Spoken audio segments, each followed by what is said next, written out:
House of ഡ്രാഗൻ്റെ season 3 അങ്ങനെ കഴിഞ്ഞു. അവസാനത്തെ ആ ഒരു ഫിനാലെ എപ്പിസോഡ് നല്ല അടിപൊളി ഗംഭീര സാധനമായിരുന്നു. നമ്മുടെ ടംബിൾ ടണിൽ ആ ഒരു ബാറ്റിലായിരുന്നു മെയിനായിട്ട് ഇവർ ഫോക്കസ് ചെയ്ത് കാണിച്ചത്. പക്ഷേ കിങ്സ് ലാൻഡിങ്ങിൽ ഉണ്ടാകുന്ന പവർ ഡൈനാമിക്സും അവിടെ റിന്യൂവർ ചെയ്ത് കൂട്ടുന്ന കാര്യങ്ങളും ഹെലനയുടെ ഡെത്തും അങ്ങനെ കുറേ ഒരു മേജർ ക്യാരക്ടർ ഡെത്തുകളൊക്കെ ഉള്ളൊരു എപ്പിസോഡായിരുന്നു ഒരു അവസാനത്തെ.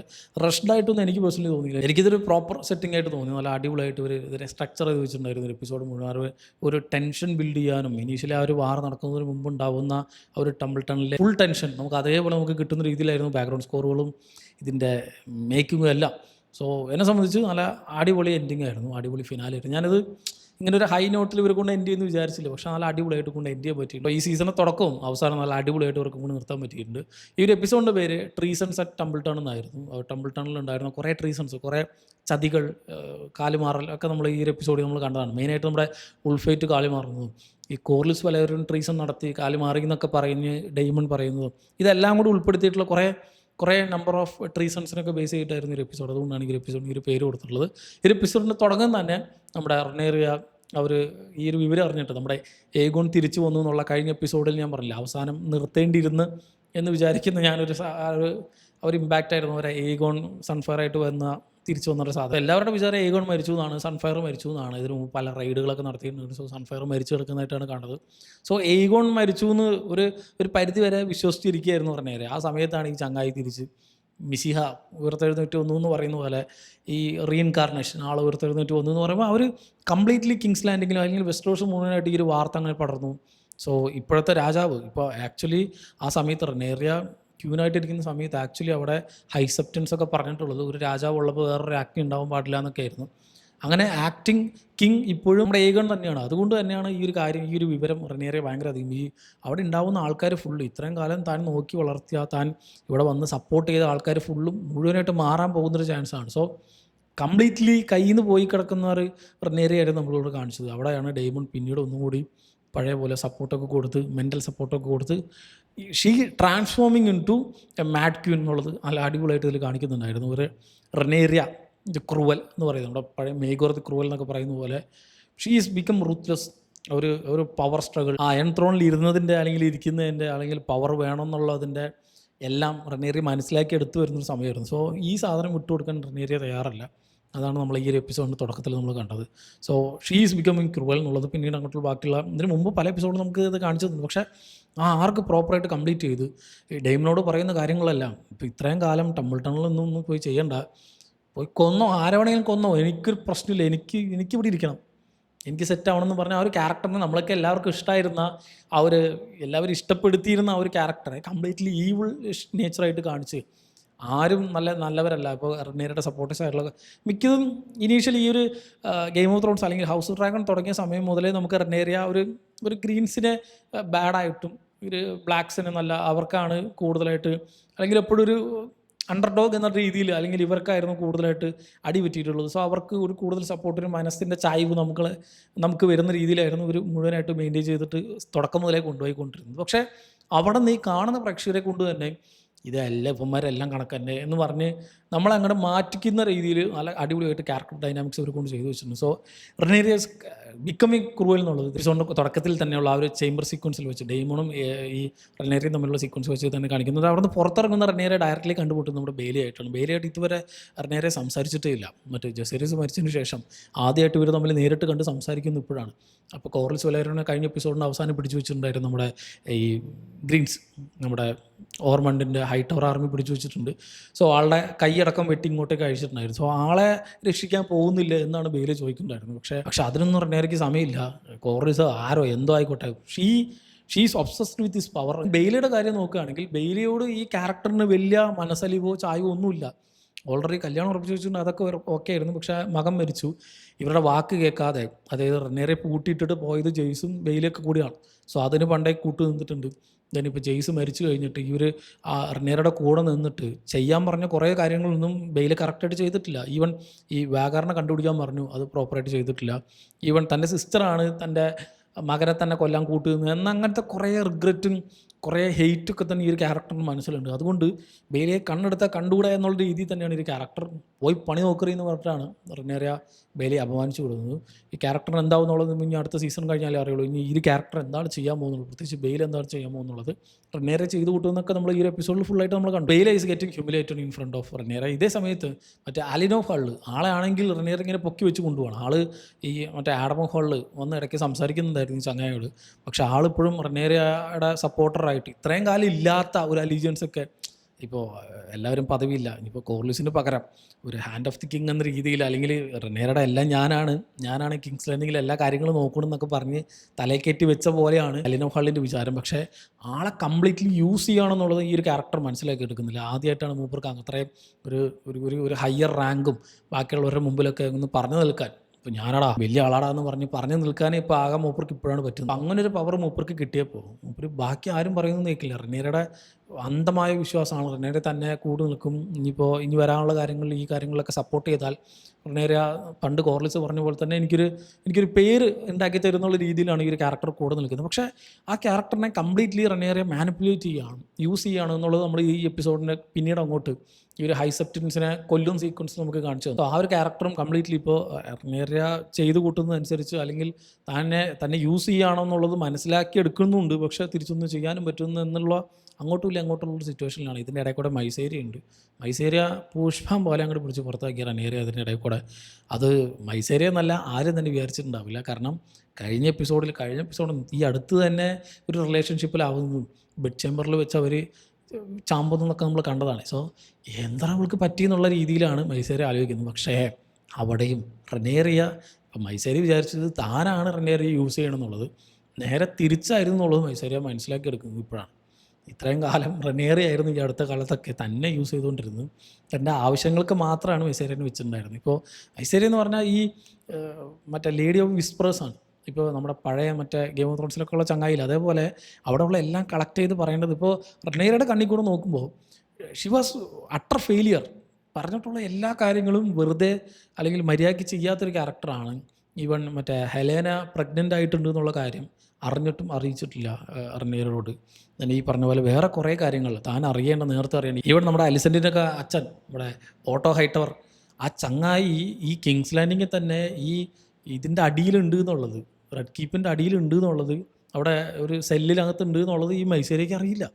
വേറെ ആൾക്കാർ വന്ന് പറഞ്ഞപ്പോൾ ഇങ്ങനെ ലീക്കായി കഴിഞ്ഞപ്പോഴാണ് ഈ ഒരു കാര്യങ്ങളൊക്കെ പുറത്തേക്ക് വന്നത്. ഇങ്ങനെ ഒരു കംപ്ലീറ്റ്ലി വെറുതെ ഒരു വേസ്റ്റ് സാധനം തൻ്റെ ആവശ്യങ്ങൾക്ക് മാത്രം ഉപയോഗിക്കാൻ വേണ്ടി റെനേറിയ ഇത്രയും കാലം യൂസ് ചെയ്തു എന്നാണെന്നുള്ളത് മൈസേരിയ മനസ്സിലാക്കിയെടുക്കുന്ന ആ ഒരു പെട്ടെന്നുള്ള ഒരു സഡൻ ചേഞ്ച് നമുക്ക് ഈ ഒരു എപ്പിസോഡിൽ കണ്ടു. അത് കഴിഞ്ഞ് പുറത്താക്കപ്പെടുന്ന വഴിക്കാണ് ഹെലേനെ കണ്ട് ഈ കാര്യങ്ങളൊക്കെ പറയുന്നത്, നീ വിശ്വസിക്കേണ്ട, അവളതിനെ ചതിക്കും എന്നൊക്കെ പറഞ്ഞ ഒരു തരത്തിൽ മൈസേരിയ ഇവിടെ നിന്ന് രക്ഷപ്പെടുന്നു. പക്ഷേ മൈസേരിയ അങ്ങനെ സെല്ലിലാക്കൊന്നുമല്ല, കുറച്ച് പൈസയും കാര്യങ്ങളൊക്കെ കൊടുത്തിട്ട് പുറത്തേക്ക് പൊക്കോ, മറ്റേ ബ്രാവോസിലേക്ക് പൊക്കോ, നാരോസിൽ കടന്ന് പൊക്കോ എന്നൊക്കെ പറഞ്ഞിട്ടാണ് പോകുന്നത്. പിന്നെ ഈ ഒരു എപ്പിസോഡിൽ മാത്രമല്ല, ഈ ഒരു ടോട്ടൽ സീസണിൽ തന്നെ ഏറ്റവും അധികം സർപ്രൈസിങ് ആയിട്ടുള്ള കാര്യങ്ങളിലൊന്നും മറ്റേ ഹാരൻ ഹെല്ലിൽ വെച്ച് നടക്കുന്ന ഒരു സീനിൽ കൂടെയാണ് നമ്മുടെ ആലിസ് റിവേഴ്സ്. ഇത്രയും കാലമായിട്ട് നമ്മൾ പണ്ട് ഡെയ്മണ്ട് കൂടെ കണ്ടിട്ടുണ്ട് ഈ ഒരു ക്യാരക്ടറിനെ, പിന്നെ ഇപ്പോൾ എയ്മണ്ടിൻ്റെ കൂടെ കിടക്കേണ്ട ഈ ഒരു ക്യാരക്ടർ. സോ എന്താണ് ആലിസ് റിവേഴ്സിനെ പറ്റിയിട്ടുള്ള ഒരു മിസ്റ്ററി എന്നുള്ളത് കഴിഞ്ഞ കുറേ എപ്പിസോഡുകളിലായിട്ട്, കഴിഞ്ഞ കുറേ സീസണുകളിലായിട്ട് ഇങ്ങനെ ടീസ് ചെയ്ത് വരുന്നുണ്ടായിരുന്നു. ഈ ഒരു ക്യാരക്ടർ വേറെ അങ്ങോട്ട് പോകുന്നില്ല. ഈ ഹാരൻ ഹെല്ലിൽ ചുറ്റിപ്പറ്റി മാത്രം, റിവർലാൻഡ്സിൽ ചുറ്റിപ്പറ്റി മാത്രം ഈ ഒരു ക്യാരക്ടർ ഇങ്ങനെ കറങ്ങുന്നു എന്നൊക്കെ പറഞ്ഞ് മെയിൻലി ഈ ഒരു എപ്പിസോഡിൽ നമുക്ക് കാണിച്ചു തന്നത് ആക്ച്വലി ഈ ആലിസ് റിവേഴ്സ് എന്ന് പറയുന്നത്, അതിന് മുമ്പ് ഒരു തിയറിയൊക്കെ വന്നിട്ടുണ്ടായിരുന്നു. അത് കൺഫേം എന്ന് പറയുന്ന രീതിയിലായിരുന്നു സാധനം. ഈ ഒരു ക്യാരക്ടറിന് 100 വർഷത്തെ പ്രായമുണ്ട്. ഇപ്പോൾ ഒരു കേഴ്സ് കിട്ടിയിട്ടാണ് ഈ ഒരു ക്യാരക്ടർ ഇവിടെ നിൽക്കുന്നത്. എയ്മണ്ടിനോട് പറയുന്ന ഡയലോഗ്സിൻ്റെ ഇടയിലായിരുന്നു ഈ ഒരു ക്യാരക്ടർ ആരാന്ന് പറഞ്ഞത്. ഹാരൻ ഹെൽ പണ്ട് ഉണ്ടാക്കിയ ആളാണ് ഈ ഹാരൻ ദി ബ്ലാക്ക്, അവിടുത്തെ പഴയ രാജാവായിരുന്നു. പണ്ട് ഈ ഏഗോൺ കോൺക്വസ്റ്റിന് വന്ന സമയത്ത് ഞാൻ ആ ഒരു സെപ്പറേറ്റ് വീഡിയോ, ഒരു ഏഗോണിൻ്റെ കോൺക്വസ്റ്റിന് ബേസ് ചെയ്തിട്ട് തന്നെ ഒരു ഫയർ ആൻഡ് ബ്ലഡിന് ബേസ് ചെയ്തൊരു വീഡിയോ സീരീസ് പറഞ്ഞിട്ടുണ്ടായിരുന്നു, ഒരു 2 പാർട്ടായിട്ടൊരു KGF സ്റ്റൈലിലൊക്കെ. അതിൽ ഞാനിത് ഈ ഏഗോണിൻ്റെ കോൺക്വസ്റ്റിനെ പറ്റിയൊക്കെ ഡീറ്റെയിൽ ആയിട്ട് ഞാൻ എക്സ്പ്ലെയിൻ ചെയ്ത് പോയിട്ടുണ്ടായിരുന്നു. ഈവൻ നമുക്കിപ്പോൾ റീസെൻ്റ്ലി ഇപ്പോൾ അടുത്ത കൊല്ലമൊക്കെ ഏഗോണിൻ്റെ കോൺക്വസ്റ്റിനെ ബേസ് ചെയ്ത് ഈ ഒരു ഗെയിം ഓഫ് ത്രോൺസ് യൂണിവേഴ്സിൽ നിന്ന് തന്നെ ഒരു സിനിമ വരുന്നുണ്ട് എന്നൊക്കെ പറയുന്നുണ്ട്. അത് ഈ ഏഗോണിൻ്റെ കോൺക്വസ്റ്റിനെ ബേസ് ചെയ്താണ്. സോ ഈ ഡൂം ഓഫ് അലേരിയയ്ക്ക് ശേഷം നമ്മുടെ ഡ്രാഗൺ സ്റ്റോണിലേക്ക് എത്തിപ്പെട്ട, അല്ലെങ്കിൽ അവിടേക്ക് എത്തിയ കുറച്ച് ഗ്രൂപ്പ് ഓഫ് ടാർഗേറിയൻസ് അവരവിടെ മാത്രം താമസിച്ചുകൊണ്ടിരിക്കുകയായിരുന്നു. അവിടെ നിന്നാണ് ഈ ഒരു ഏഗോൺ എന്ന് പറഞ്ഞ ഒരു ചെറുപ്പക്കാരനായ രാജാവ്, ഉള്ള 2 സിസ്റ്റേഴ്സ് ഉണ്ടായിരുന്നു. ഇവരെയും കൂട്ടി ഒരു കോൺക്വസ്റ്റിന് ഇറങ്ങുന്നു. അതായത് വെസ്റ്ററോസ് ഫുള്ളായിട്ട് കീഴടക്കി അത് മുഴുവൻ ഒരു 7 കിങ്ഡം ഉണ്ടാക്കിയത് നമ്മുടെ ഏഗോണാണ്. ഓരോ കിങ്ഡങ്ങളായിട്ട് നമ്മളിപ്പോൾ ഈ കാണുന്ന വിൻ്റർഫെല്ലും അല്ലെങ്കിൽ നോർത്ത് സൗത്ത് അങ്ങനെ സെപ്പറേറ്റ് ആക്കി അതിൻ്റെ എപ്പി സെൻറ്ററായിട്ട് കിങ്സ് ലാൻഡിങ് ഉണ്ടാക്കുക. ഈ കിങ്സ് ലാൻഡിങ് കാണുന്ന ബലേറിയൻ എന്ന് പറഞ്ഞൊരു ഡ്രാഗൺ ഉണ്ടായിരുന്നു നമ്മുടെ ഏഗോൻ്റെ കയ്യിൽ.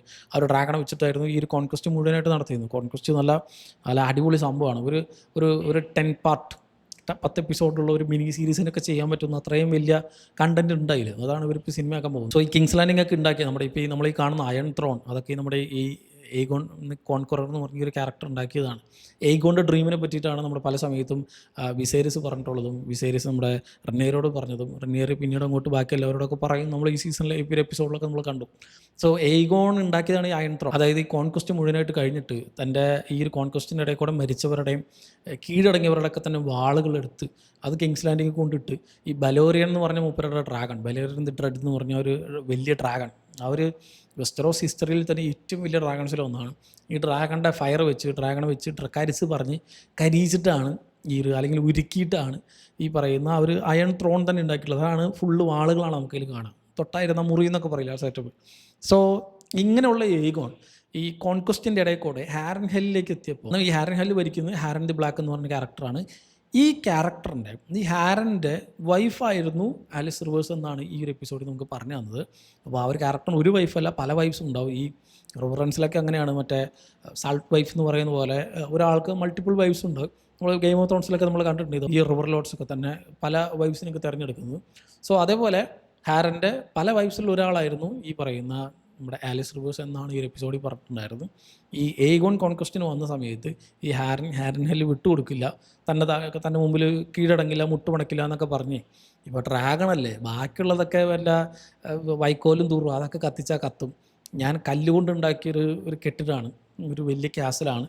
സോ ഇതങ്ങനെ കല്ല് ഡ്രാഗൺ ഫയറിന് മുമ്പിൽ ഉരുകില്ല എന്നൊക്കെ പറഞ്ഞ് തൻ്റെ കൂടെയുള്ള എല്ലാവരെയും കൂട്ടി ഹാരൻ ഹെല്ല് പൂട്ടി അവിടെ വെച്ച് അടച്ച് അവർ മൂപ്പിൽ സെറ്റിലായി നിൽക്കുകയായിരുന്നു. അന്ന് രാത്രിയാണ് ഏഗോൺ ബലേറിയൻ എന്ന് പറഞ്ഞ് തൻ്റെ ഡ്രാഗണായിട്ട് വന്ന് ഈ ഹാരൻ ഹെല്ല് ഫുള്ളായിട്ട് അങ്ങോട്ട് കത്തിക്കുന്നു പറഞ്ഞാൽ ഉരുക്കി അങ്ങോട്ട് ഒലിച്ചു, കത്തിച്ചങ്ങോട്ട് ഇല്ലാണ്ടാക്കി. അവിടെ ആരും അന്ന് രക്ഷപ്പെട്ടില്ല. പക്ഷേ ഈ ആലിസ് റിവേഴ്സും തൻ്റെ മോനും മാത്രം രക്ഷപ്പെട്ടു എന്നാണ് ഈ ഒരു എപ്പിസോഡ് നമുക്ക് പറഞ്ഞത്. അങ്ങനെ രക്ഷപ്പെട്ട ആലിസ് റിവേഴ്സ് തൻ്റെ മോൻ ബേൺഡായി. ആൻഡ് ഈ ഒരു മകനെ ഇൻകാൻറ്റേഷൻ വഴിയും ഈ പഴയ കുറേ വഴികളൊക്കെ ഉണ്ടല്ലോ നമ്മുടെ നോർത്തിലൊക്കെ ഉള്ള കുറേ സെറ്റപ്പുകൾ, അതൊക്കെ വെച്ച് കുറേ ബ്ലാക്ക് മാജിക്കൊക്കെ വെച്ച് തിരിച്ച് ജീവൻ കൊടുക്കാനൊക്കെ നോക്കി. പക്ഷെ പറ്റിയില്ല.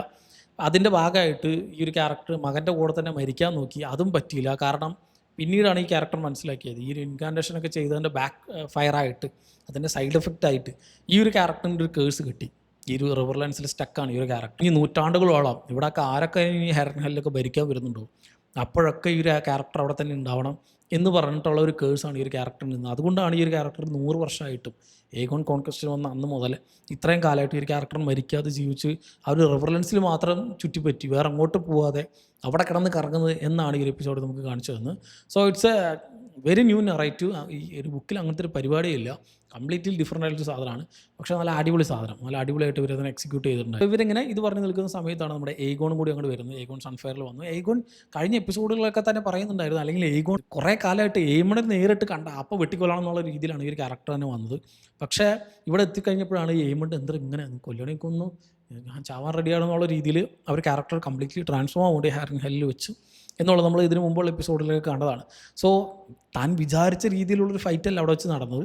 സോ ഏഗോൺ തൻ്റെ പ്ലാൻ മാറ്റി ഏമഡിനെ കൂട്ടി വാക്കാരനെ കൂട്ടി ഇനിയിപ്പോൾ ടംബിൾ ടണലിലേക്ക് പോവുകയും അവിടെ വെച്ചിട്ട് നേരെ കഴിഞ്ഞിട്ട് നേരെ കിങ്സ് ലാൻഡിങ്ങിലേക്ക് പോവുക, തൻ്റെ വിട്ടുപോയ ഒരു അയൺ ത്രോൺ കീഴടക്കുക എന്നുള്ളതാണ് ഏഗോൻ്റെ പ്ലാൻ എന്ന് പറഞ്ഞിട്ടായിരുന്നു ആ ഒരു എപ്പിസോഡിൽ നമുക്ക് നിർത്തിയത്. ഇവിടെ നമ്മൾ ആലിസ് റിവേഴ്സ് ഇതൊക്കെ തന്നെ കണ്ടു നിൽക്കുന്നുണ്ട്. പക്ഷേ വാട്ട് ഷീ ഈസ് ഡൂയിങ് അല്ലെങ്കിൽ ആളുടെ ഡിസിഷൻ എന്താണെന്നുള്ളതൊക്കെ നമുക്കിനി അടുത്ത സീസണിലേ അറിയുള്ളൂ. ഇവിടം വരെയായിരുന്നു ഈ ഒരു ക്യാരക്ടേഴ്സ് നിന്നുണ്ടായിരുന്നു. ഇത് കഴിഞ്ഞ് നേരെ കിങ്സ് ലാൻഡിങ്ങിലേക്ക് വന്നാൽ അവിടെ നമ്മുടെ റെനേറിയ ഹെലേനെ നിർബന്ധിച്ച് തീറ്റിപ്പിക്കുന്നതൊക്കെ നമ്മൾ കണ്ടതാണ്. ഭക്ഷണം കൊടുക്കുക, ആൾ ഫുഡ് കഴിക്കണില്ല എന്നൊക്കെ പറഞ്ഞ സമയത്ത് പക്ഷേ ഈസ് അണ്ടർ പ്രഷർ എന്നുള്ളത് നല്ല നീറ്റായിട്ട് തന്നെ കാണിക്കുന്നുണ്ട്. And how cruel Rhaenyra is becoming എന്നുള്ളത് നല്ല നീറ്റായിട്ട് ആ സീക്വൻസുകളിൽ കാണിക്കുന്നുണ്ടായിരുന്നു. അത് കഴിഞ്ഞ് ഡയറക്റ്റ്ലി പോയത് നമ്മളെ ബാറ്റിലേക്കാണ്. ബാറ്റിൽ ഓഫ് ടംബിൾട്ടൺ തുടങ്ങി അവിടെ ഭയങ്കര അനാവശ്യമായിട്ടുള്ള കുറേ സ്ട്രാറ്റജീസ് അല്ലെങ്കിൽ ഊളത്തരങ്ങളൊക്കെയാണ് നമ്മുടെ ഓർമൻ ഹൈറ്റവർ ചെയ്യുന്നത്. ചെറിയ കുട്ടികളൊക്കെ വെച്ചിട്ടായിരുന്നു ആ ഒരു വാളിൽ ഫുള്ളായിട്ട് നിർത്തിയിട്ടുണ്ടായിരുന്നു. അത് കണ്ടിട്ടെങ്കിലും നിർത്തും എന്നുള്ളത്. ഡെയ്മൺ എപ്പോഴും കമ്പാരിറ്റീവ്ലി നോക്കുമ്പോൾ പിന്നെയും കുറച്ചൊക്കെ മനസാക്ഷി ഉള്ളത് ഡെയ്മണായിരുന്നു. അവർ ആ കോട്ടയ്ക്ക് പുറത്ത് അത്രയും പിള്ളേരെ നിർത്തിയ സമയത്ത് അറ്റ്ലീസ്റ്റ് ഇന്ന് മാറിക്കണ പിള്ളേരെന്ന് പറഞ്ഞിട്ടെങ്കിലും മൂപ്പർ ചെയ്യുന്നുണ്ട്. അത്രയും കമ്പാരിറ്റീവ്ലി ഓർമ്മയുടെയൊക്കെ വെച്ച് നോക്കുമ്പോൾ പിന്നെയും ഭേദം ഡെയ്മൺ ആണെന്നുള്ള രീതിയിലൊക്കെ കാണിക്കുന്ന അടിപൊളിയായിരുന്നു. പിന്നെ ഡെയ്മൺ കറാക്സസിന് മേലെ വെച്ച് ആ ഒരു കംപ്ലീറ്റ്ലി ആ ഒരു ഡോർ ഫുള്ളായിട്ട് ഓപ്പൺ ചെയ്ത് പോകുന്ന ഒരു സീക്വൻസുകളൊക്കെ അടിപൊളിയായിരുന്നു. ഇവിടെ വെച്ച് അതിന് മുമ്പ് ചെറിയൊരു പ്രപ്പോസൽ നമ്മുടെ ഗ്വെയിനും നമ്മുടെ ഡെയ്റോണും കൂടി നടത്തുന്നുണ്ടായിരുന്നു, എങ്ങനെയെങ്കിലൊക്കെ ഈ ഒരു യുദ്ധം ഒഴിവാക്കാൻ വേണ്ടിയിട്ട്.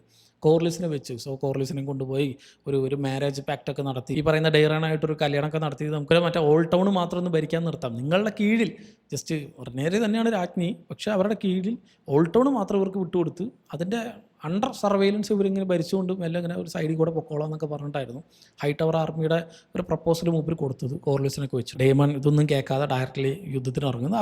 അവർ ഡെയ്മൺ നോക്കുമ്പോൾ ഒന്നുമില്ല, ഇനി നേരെ തന്നെ പറഞ്ഞു നീ പോയി ചാമ്പിക്കോന്ന്. ഇതിനപ്പുറത്ത് ഡെയ്മൺ ഒന്നും പ്രത്യേകിച്ച് കേൾക്കുന്നില്ല. പക്ഷേ ഹീസ് അഗ്രസീവ്, ഇതിനു വേണ്ടി കുറേ കാലമായിട്ട് നോക്കി നിൽക്കുന്നതാണ്, ആൾക്ക് കയറി ചാമ്പണം എല്ലാവരും, അതൊരു മൈൻഡാണ്. He's like a conqueror. So അതുകൊണ്ട് ഇങ്ങനത്തെ സമാധാന ചർച്ചകളൊന്നും മൂപ്പരോട് കാര്യമില്ല. മൂപ്പരോട് പറയാൻ പോയിട്ട് ആൾ ജീവനോടെ തിരിച്ച് വന്നതേ വലിയ കാര്യം എന്ന് വേണമെങ്കിൽ പറയാം. ഞാൻ വിചാരിച്ചാൽ അപ്പം തീർന്നു എന്നുള്ളതാണ് ഗ്വെയിൻ.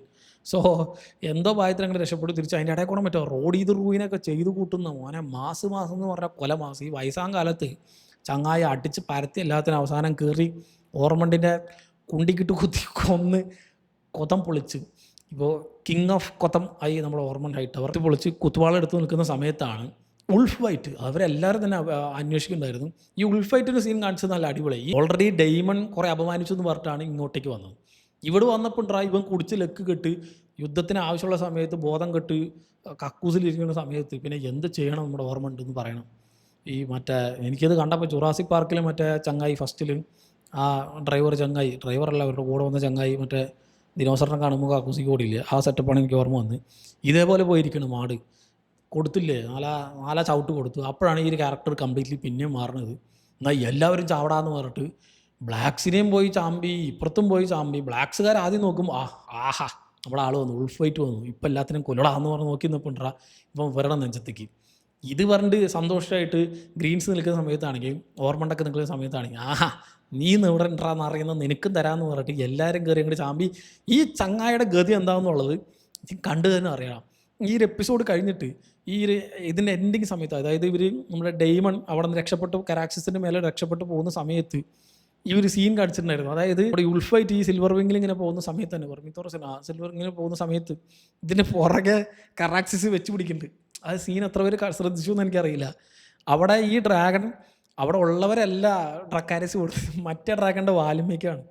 സോ പുറകെ ഓടിക്കുകയാണെന്നാണ് എൻ്റെ കണ്ട ഓർമ്മ വെച്ച് അങ്ങനെയാണ്. അതിൻ്റെ പുറകെ നമ്മുടെ ഹ്യൂ ഹാമറും കൂടി പോയിട്ടുണ്ടായിരുന്നു. സോ എന്താവും എന്നുള്ളത് നമുക്ക് അടുത്ത എപ്പിസോഡിൽ അറിയാം. ഇവിടെ വെച്ച് കൊന്നു ഡെയ്മൺ മുട്ടിക്ക് കൊന്നിട്ടുണ്ടാവും എന്ന് പറയാം, അടിച്ച് പരത്തിയിട്ടുണ്ടാവും. അതിനെ കൈ കിട്ടിയാൽ തീർന്ന് ഉൾഫ് ഫൈറ്റ് തീർന്നുള്ളത് തീർച്ചയാണ്. ഡ്രാഗൺ എന്താണെന്നുള്ളത് നമുക്ക് നോക്കാം. then ഇതിൻ്റെ ഇടയിൽ ഡെയ്മണും നമ്മുടെ ജോൺ റോക്സ്റ്റണും തമ്മിലൊരു ഡുവലുണ്ടായിരുന്നു. ആ ഡുവലിൽ സുപ്പീരിയോറിറ്റി കാണിച്ചത് ജോൺ റോക്സ്റ്റൺ തന്നെയാണ്. ഒരു തരത്തിൽ ഇപ്പോൾ കൊല്ലുന്ന സമയത്താണ് ഈ ഒരു ഉൾഫ് ഫൈറ്റിൻ്റെ ആ ഒരു ഇൻ്റർഫറൻസ് കാരണം, ഒരു ഡ്രാഗൺ കാരണം ഇവർ രണ്ടുപേരും സെപ്പറേറ്റ് ആയി അവിടെ നിന്ന് രക്ഷപ്പെട്ടു. സോ രണ്ട് ക്യാരക്ടേഴ്സ് സെപ്പറേറ്റ് ആയിട്ട് പോയിട്ടുണ്ട്. സോ ഈ ബാറ്റിലെല്ലാം അവസാനം നമ്മുടെ ഓർമണ്ട് മരിച്ചു.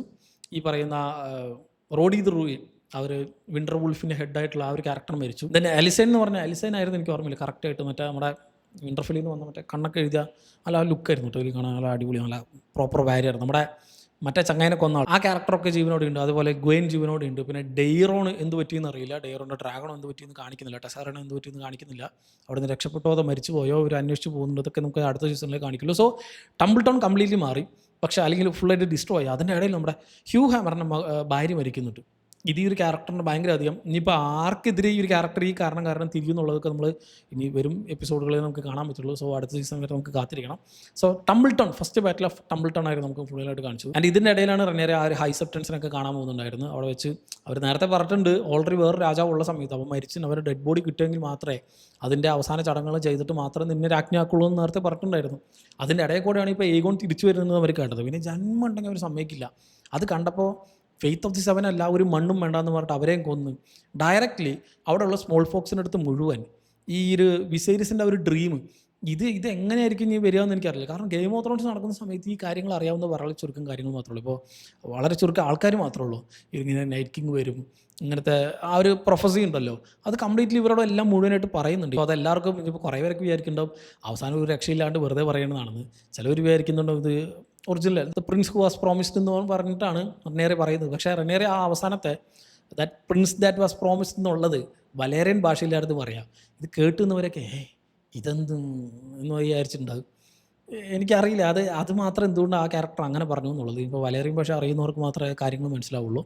So actual Prince that was promised നമ്മുടെ ജോൺ സ്നോ ആണ് നമ്മൾ കണ്ടതാണ്. സോ ഈ ക്യാരക്ടർ തെറ്റിദ്ധരിക്കുകയാണ്, അല്ലെങ്കിൽ ആള് മാനിപ്പുലേറ്റ് ചെയ്യാണ് ആൾക്കാരെ, ഇതാണ് ഞാനാണെന്ന് പറഞ്ഞിട്ട്. അത് കഴിഞ്ഞ് തിരിച്ച് റെഡ് കീപ്പിൽ വന്ന് നോക്കിയ സമയത്താണ് നമ്മുടെ ഹെലേന സൂയിസൈഡ് ചെയ്തു. അവർ ജനലിൽ നോക്കി ചാടി. ജനലിൻ്റെ അടുത്ത് ഈ ഒരു ക്യാരക്ടർ പണ്ട് മുതലേ കുറേ സമയത്ത് നിൽക്കാണ്ടായിരുന്നു, എടുത്ത് ചാടിയാണ്. നമ്മുടെ ടോം ആൻഡ് ബെറോത്തിനെ എടുത്ത് ചാടിയില്ല, അതേപോലെ നമ്മുടെ പണ്ട് നമ്മൾ കിങ്സ് ലാൻഡിംഗ് എന്നൊക്കെ പറഞ്ഞ് നമ്മൾ ഊക്കിയില്ലേ, അതേപോലെ തന്നെ താഴെ കുറേ മുള്ളുവലികളൊക്കെ ഉണ്ട്, അവിടെ നിന്ന് മരിച്ച് ഹെലേന ഈസ് ഡെഡ്, ഹെലേനയുടെ കുട്ടി മരിച്ചു. സോ ഒരു സ്ട്രാറ്റജി എന്ന രീതിയിൽ വെച്ചിട്ടുണ്ടായിരുന്നു റെനേറിയ ഹെലേനെ. ആൾ സൂയിസൈഡ് ചെയ്തു. അവിടെ വെച്ചൊരു ടെപ്പസ്ട്രി എടുത്ത് നോക്കുന്നുണ്ടായിരുന്നു. സോ ഈ ഒരു ക്യാരക്ടർ സൂയിസൈഡ് ചെയ്യാൻ പോകുന്നതും അത് കഴിഞ്ഞിട്ട് റെനേറിയ മറ്റേ ആ ഒരു അയൺ ത്രോണിലിരുന്ന് ബ്ലീഡ് ചെയ്യുന്നതൊക്കെ നമ്മൾ ഒരു ടെപ്പസ്ട്രിയിൽ കണ്ടു. സോ അത് ആ ഒരു ക്യാരക്ടറിനെ കംപ്ലീറ്റ്ലി അവിടെ നിന്ന് പിന്നീടും ചേഞ്ച് ചെയ്തെന്ന് പറയാം. ഒരു ഡ്രീമറാണ്, വിഷനാണ്, അവസാനത്തെ വിഷൻ അതാണ്. നേരെ അയൺ ത്രോണിൽ ഇരിക്കുന്നുണ്ട്, പക്ഷേ she's bleeding from head to toe. ഇത് ആ ഒരു ക്യാരക്ടറിനെ പിന്നീടും കുറച്ചും കൂടി മാഡാക്കുന്നുണ്ടെന്ന് പറയാം. അവസാനം പിന്നെ ആ ഒരു ജനലടിച്ച സീക്വൻസ്, ഇറ്റ് വാസ് ഭയങ്കര അധികം മെറ്റഫോറിക്കലായിട്ടുള്ള സാധനമാണ്.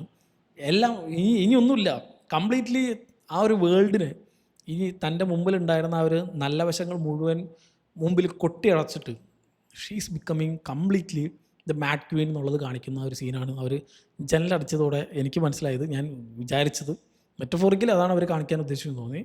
So it's was A very good ending. അല്ല, അടിപൊളിയായിട്ട് ഇവർ കൊണ്ട് തീർക്കുന്നുണ്ടായിരുന്നു.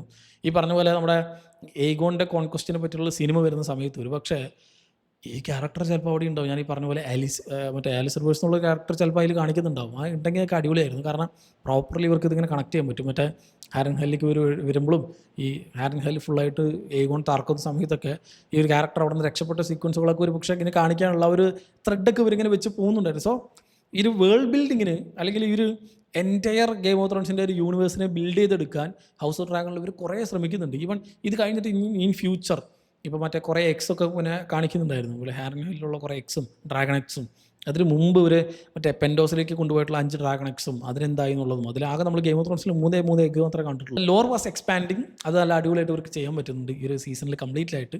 സോ എന്നെ സംബന്ധിച്ച് ഒരു നല്ല സീസണായിരുന്നു. കുറേ നല്ല ഐക്കോണിക് ആയിട്ടുള്ള മൊമെൻറ്റ്സും കുറേ നല്ല ബാറ്റിൽ സീക്വൻസുകളും നല്ല കിഡിലൻ ക്യാരക്ടർ ട്രാൻസ്ഫോർമേഷനൊക്കെ കാണിച്ച സീസണായിരുന്നു ഈ ഒരു 3rd സീസൺ. സോ ഇതാണ് ഈ ഒരു എപ്പിസോഡിൽ മുഴുവനായിട്ട് കണ്ടത്. ആൻഡ് നിർത്തുന്നതിന് മുമ്പ് ഇതുവരെ കണ്ട എല്ലാവർക്കും ഒരു വലിയ താങ്ക്സ്, ഒരു ബിഗ് താങ്ക്സ്.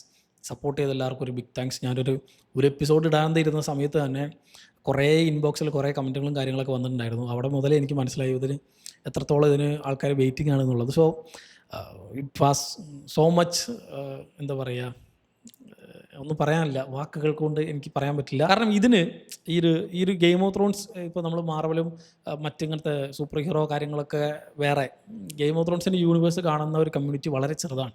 ആ ഒരു കമ്മ്യൂണിറ്റി കൂടെ ഉണ്ട് എന്നുള്ളതും, അല്ലെങ്കിൽ ഇപ്പോഴും ആക്റ്റീവ് ആണെന്നുള്ളത് അറിയാൻ തന്നെ ഒരു ഭയങ്കര സന്തോഷമുള്ളൊരു കാര്യമാണ്. സോ ഇതിനെ ബേസ് ചെയ്ത് ഞാൻ നേരത്തെ പറഞ്ഞ പോലെ ഇതിന് ബേസ് ചെയ്ത് ഒരുപാട് കണ്ടന്റുകൾ നമുക്ക് ഇതിൽ തന്നെ ഉണ്ട്. അത് വേണമെന്നുണ്ടെങ്കിൽ, ഏതൊക്കെ വേണമെന്നുണ്ടെങ്കിൽ താഴെ കമൻറ്റ് ബോക്സിൽ കമൻറ്റ് ചെയ്യാം. സെപ്പറേറ്റ് ആയിട്ട് നമുക്ക് ഓരോ വീഡിയോകളൊക്കെ ചെയ്യും. പ്രത്യേകിച്ച് ഈ ഏഗോണ്ട് കോൺക്വസ്റ്റിനെ പറ്റി, പിന്നെ പഴയ നൈറ്റ് കിങ് വന്നിട്ടുള്ള ആ കഥകളും, പിന്നെ ഭയങ്കര ഇൻട്രസ്റ്റിംഗ് ആയിട്ടുള്ള മറ്റേ റോബർട്ട്സ് റിബല്യൻ ഉണ്ട്. നമ്മൾ ഭയങ്കര ഒരു പ്രോപ്പർ വാർ സ്ട്രാറ്റജി, അങ്ങനെ ഈ 7 കിങ്ഡംസ് ഫുൾ അങ്ങോട്ടും ഇങ്ങോട്ടും യുദ്ധം നടത്തി വരെ ഭയങ്കര രസമുള്ളൊരു കാര്യമാണ്. ഈ ഗെയിം ഓഫ് ത്രോൺസിനൊക്കെ മുമ്പ് നടക്കുന്ന കാര്യങ്ങളായിരുന്നു. ഈവൻ ഗെയിം ഓഫ് ത്രോൺസിലെ ഇവൻറ്റ്സ് തന്നെ പല ഡീറ്റെയിൽ ആയിട്ട് പറയാനുള്ള കുറേ കാര്യങ്ങളൊക്കെ ഉണ്ട്. അതൊക്കെ നമുക്ക് വേണമെങ്കിൽ, ഇൻട്രസ്റ്റ് ഉണ്ടെങ്കിൽ ഒന്ന് കമൻറ്റ് ചെയ്യുക. ഏതൊക്കെ വേണമെന്നുള്ളത് നമുക്ക് ഡീറ്റെയിൽ ആയിട്ട്, കൂടുതൽ കമൻറ്റുകളൊക്കെ ഏതൊക്കെയാണ് വരുന്നത് നോക്കിയിട്ട് നമുക്ക് ഡീറ്റെയിൽ ആയിട്ട് ചെയ്യാം എന്നാണ് എൻ്റെ ഒരു ഇത്. So thanks for everything, thanks for watching. So മറ്റൊരു വീഡിയോയിലൂടെ വീണ്ടും കാണാം. നന്ദി.